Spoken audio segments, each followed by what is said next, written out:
चाहिए। वालिदैन इसी में कंफ्यूज रहते हैं, वो कहते हैं अभी हमारा बच्चा छोटा है, समझा लेंगे।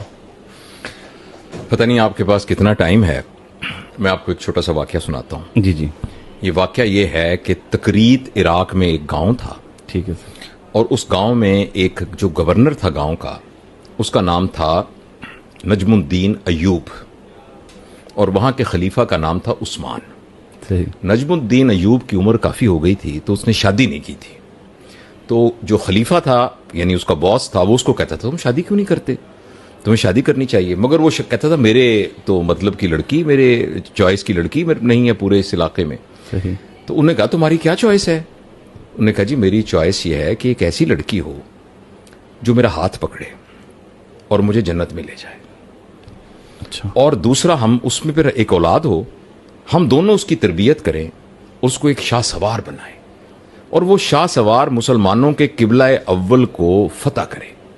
ये उस जमाने का टाइम है जब रोमियो ने ऑलरेडी उसको, सलीबियों ने उनको किया हुआ था। सही। अच्छा, अभी ये बातें चलती रहती थी। उन्होंने कहा ऐसी लड़की तुम्हें कहां से मिलेगी। उनके एक शेख थे बुजुर्ग, जिनसे वो मिलने के लिए जाया करते थे। सही।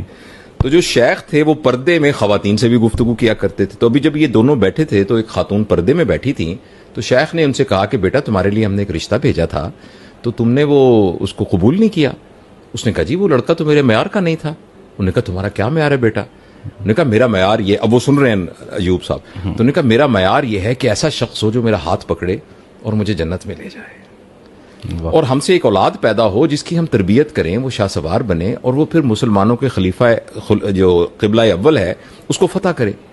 एकदम वो नजमुद्दीन अयूब की आंखें फैल गई। देखें आपके भी बाल खड़े हो गए इस बात को सुन के, हाँ जी बिल्कुल, गूज बम्प हो गए। तो उसने कहा ये क्या हुआ। तो उसने शेख को हल्के से कहा कि मुझे इस लड़की से शादी करा दें। उन्होंने इस लड़की को रुखसत किया। सही। और कहा कि ये तकरीत में इससे गरीब घराना कोई नहीं है। उसने कहा जी चाहे गरीब है चाहे अमीर है, मेरी इससे शादी करा दे। उनकी शादी हो गई। ठीक है। अल्लाह ने उनको एक बेटा दिया। अच्छा। उस बेटे का नाम था सलाहुद्दीन अयूबी, वाह, जिसने मुसलमानों का कुल किबला अव्वल। तो मैं ये सारा वाकया आपको इसलिए बता रहा हूं कि अभी शादी नहीं हुई तो जो विजन है ना वालिदैन का, वो विजन बच्चों की तरबियत में ट्रांसफर होता है। हम ये समझते हैं कि 5 साल की उम्र में स्कूल दाखिल कराएंगे तो फिर हम उसको बाकिरदार इंसान बनाएंगे। वो तो जिस वक्त अल्लाह ताला और किसी की शादी करे नौजवान, तो नौजवानों को बताने की जरूरत है कि इसका एक प्रोडक्ट आपको अल्लाह औलाद देगा, और औलाद के बारे में वालिदैन का जो विजन होगा, उस विजन के मुताबिक उनका कंडक्ट होगा, और उसके हिसाब से ही तो बच्चे की तरबियत तो शुरू हो जाएगी। बच्चा पैदा भी नहीं हुआ, बच्चे की तरबियत तो प्रेगनेंसी में शुरू हो जाएगी। बच्चा जब आंखें खोलेगा तो पहली आंख खोलते साथ ही उसकी तरबियत शुरू हो जाएगी।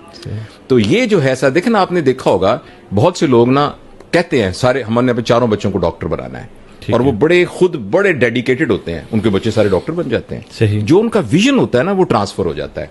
तो बच्चों की तरबियत तो का ताल्लुक तो पेरेंट्स के विजन के साथ है जो बच्चों